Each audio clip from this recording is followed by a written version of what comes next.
Hello friends, आपका स्वागत है आज के लेक्चर में। इससे पहले कि हम लेक्चर शुरू करें, हमें कुछ स्टेशनरी आइटम के बारे में बताना है। उसमें एक बुक भी है। बुक का नाम है शॉर्ट हैंड इंस्ट्रक्टर एंड की। दिस इज रिटन बाय, ये लिखी गई है सर आइजैक पिटमैन, जिसका फोटो इसमें दिखाई दे रहा है। ये बुक लगभग 150-200 रुपए के आसपास आ जाती है।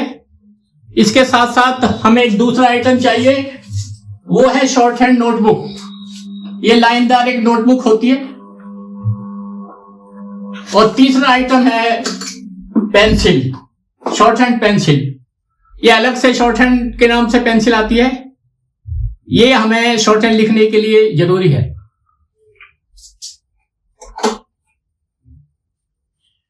इससे पहले कि हम शुरू करें, मैं सबका अटेंशन इनवाइट करने की प्रार्थना करता हूं।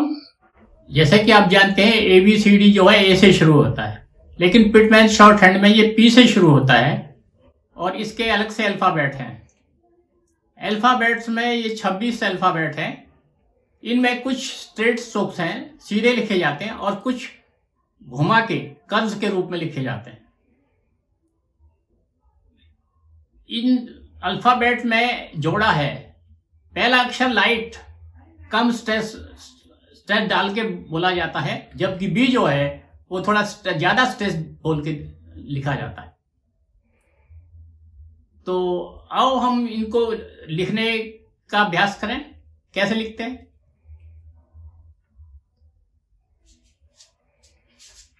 पहला अक्षर है P. P means P for Punjab. वो थोड़ा लाइट बोला जाता है और लिखा भी लाइट जाता है। जैसे लिखते हैं P।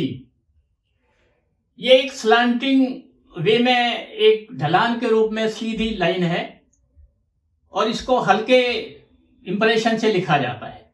जबकि दूसरा B जो है वो डार्क है और उसको थोड़ा स्ट्रेस से लिखते हैं। B for book. इसी तरह अगला अल्फाबेट स्ट्रोक है, वो है T। T जो है लाइटली बोला जाता है, T फॉर टेलीफोन। लेकिन इसके साथ वाला दूसरा जो अल्फाबेट है वो है D। D for Delhi. इसको डार्क लिखते हैं। ये बिल्कुल जैसे हम 1 लिखते हैं उसी तरह लिखा जाता है, लेकिन फर्क यह है कि T जो है लाइट होता है और D डार्क होता है। अगला अल्फाबेट आता है चे। इंग्लिश में चे के लिए CH का यूज करते हैं, लेकिन शॉर्ट हैंड में चे जो है 1 वर्ड है। चे एक अल्फाबेट है जो चे की आवाज देता है और ये भी स्लांटिंग वे में है, लेकिन इसकी डायरेक्शन P और B से उल्ट दिशा में है। चे जो है वो लाइट है और जे जो है वो डार्क है। ये टॉप टू बॉटम लिखा जाता है। जैसे P और B लेफ्ट से डाउनवर्ड लिखे जाते हैं, ये राइट से डाउनवर्ड लिखे जाते हैं। अब आता है के और गे।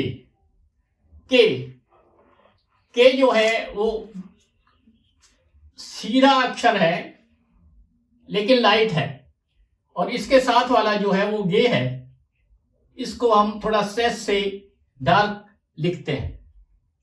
तो ये 8 जो अक्षर अभी आपको मैंने बताए, ये सारे स्ट्रेट स्ट्रोक्स हैं। इसके बाद नंबर आता है कर्व स्ट्रोक का। कर्व स्ट्रोक में भी ये जोड़े से लिखे जाते हैं।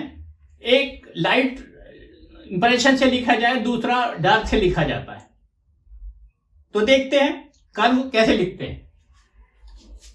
F, इसको कर्व को ऐसे लिखते हैं हल्के इंप्रेशन से, जबकि V, F और V का जोड़ा है और V जो है वो डार्क होता है। नेक्स्ट जो आता है, आपको पता है कि TH जो है वो थ के लिए यूज होता है। तो थ के लिए हम जैसे ब्रैकेट लिखते हैं लाइट इंप्रेशन में, ऐसे हम लिखते हैं। और दूसरा इसका साथ वाला जो अल्फाबेट है वो है डी। द के लिए जो यूज होता है वो डार्क है बट सेम इन फिगर, लेकिन लिखने में वो सेम है, सिर्फ डार्क लाइट का अंतर है। उसके बाद आता है एस और जी। स के लिए एस लिखते हैं, ये लाइट है, ये ब्रैकेट क्लोज जैसे करते हैं, स्मॉल ब्रैकेट जैसे क्लोज करते हैं, ऐसे है। और इसके साथ वाला जो दूसरा अल्फाबेट है वो है जी। वो एस को जब हम स्ट्रेस दे के बोलते हैं तब वो ज होता है। नेक्स्ट चैप्टर, इस चैप्टर का नेक्स्ट अल्फाबेट है इश, एस एच को जब हम अंग्रेजी में जो लिखते हैं वही ये वन वर्ड है, श के लिए आता है और ये लाइट है। और इसका दूसरा साथ वाला जोड़े का जो अल्फाबेट है वो है G, that is meant for Z, वो जेड के लिए आता है।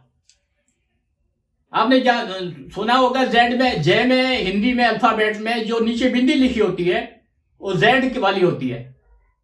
जमीन, जर, इनके लिए इस्तेमाल करते हैं, तो जी जो है वही है। नेक्स्ट आता है एम भी लाइट है, लेकिन ये जैसे हम किसी आर्क को उल्टा कर देते हैं तो इस तरह लिखा जाता है। और एन है जस्ट इसके अपोजिट, इसके विपरीत, ये है एन, ये भी लाइट है, ये दोनों अक्षर लाइट है। एम एन और इंग डार्क है। आपको पता है इंग्लिश में इंग का इस्तेमाल, आईएनजी का इस्तेमाल बहुत होता है। तो इंग जो है वो डार्क वर्ड है और ये इस तरह से जैसे एन लिखते हैं, एन लाइट है लेकिन ये डार्क है, इसको हम डार्क करके शो करते हैं। उसके बाद आता है लिक्विड्स जो ल र से बोले जाते हैं वो है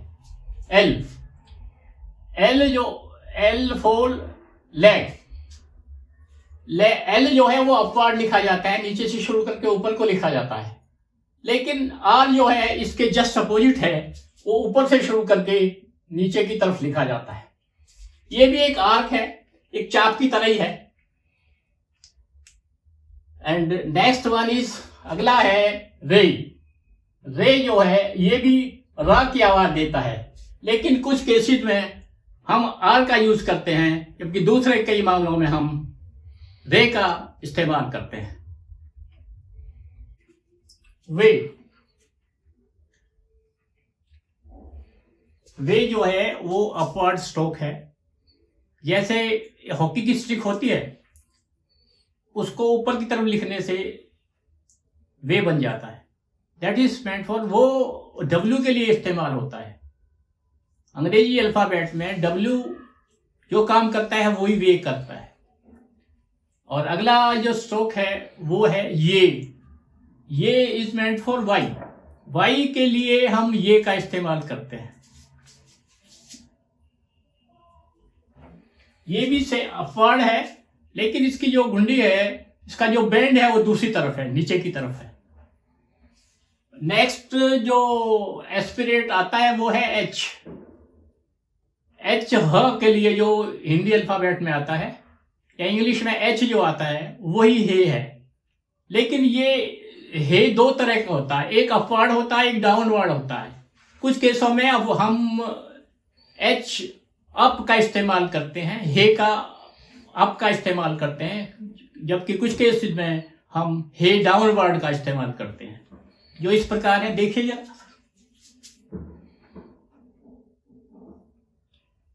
हे जो है नीचे पूरी तरह से मुड़ा हुआ घुंडी है उसकी, और वो ऊपर की तरफ जाता है, ये अपवर्ड है। और हे डाउनवर्ड जो है वो ऊपर घुंडी लगा के नीचे की तरफ आता है। तो इस तरह से ये 26 अल्फाबेट हैं। इसको हम बुक से देख के अच्छी तरह से याद कर सकते हैं और प्रैक्टिस कर सकते हैं। तो आज के अल्फाबेट का जो लेक्चर है वो आज यहीं पे समाप्त होता है। अगले सेशन में फिर आपसे मिलते हैं।